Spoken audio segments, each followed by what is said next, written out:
America ने Iran के साथ मुज़ाकरात का इशारा दे दिया। न्यू जर्सी में मीडिया से गुफ्तगू में वाज़ेह किया कि देखते हैं ईरान से बातचीत का क्या नतीजा निकलता है। डोनाल्ड ट्रंप ने जंग में इसराइल को ईरान को बर्तन बांधते हुए तनाज़ा फौरी रोकना मुश्किल करार दे दिया। सदर ट्रंप ने आलमी मीडिया के सामने अपनी ही इंटेलिजेंस रिपोर्ट मुस्तरद कर दी। कहा कि ईरान के एटमी हथियारों के सबूत ना होने से मुताल्लिक़ खुफिया एजेंसी की रिपोर्ट गलत है।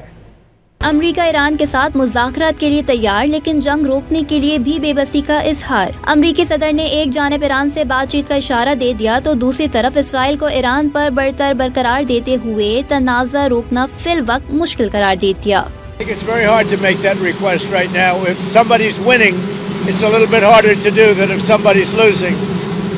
But we're ready, willing and able, and we've been speaking to Iran, and we'll see what happens. Very hard to stop. I will say this: Israel's doing well in terms of war.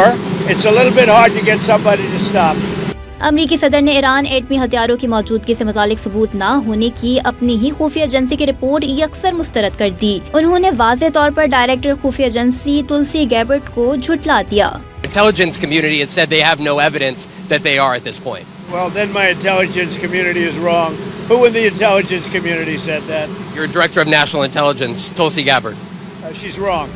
अमरीकी सदर ने पाकिस्तान और भारत के दरमियान जंग रुकवाने पर Nobel prize मांग लिया, फिर खुद ही कह डाला कि उन्हें नोबेल प्राइज नहीं दिया जाएगा क्योंकि ये सिर्फ लिबरल्स को मिलता है।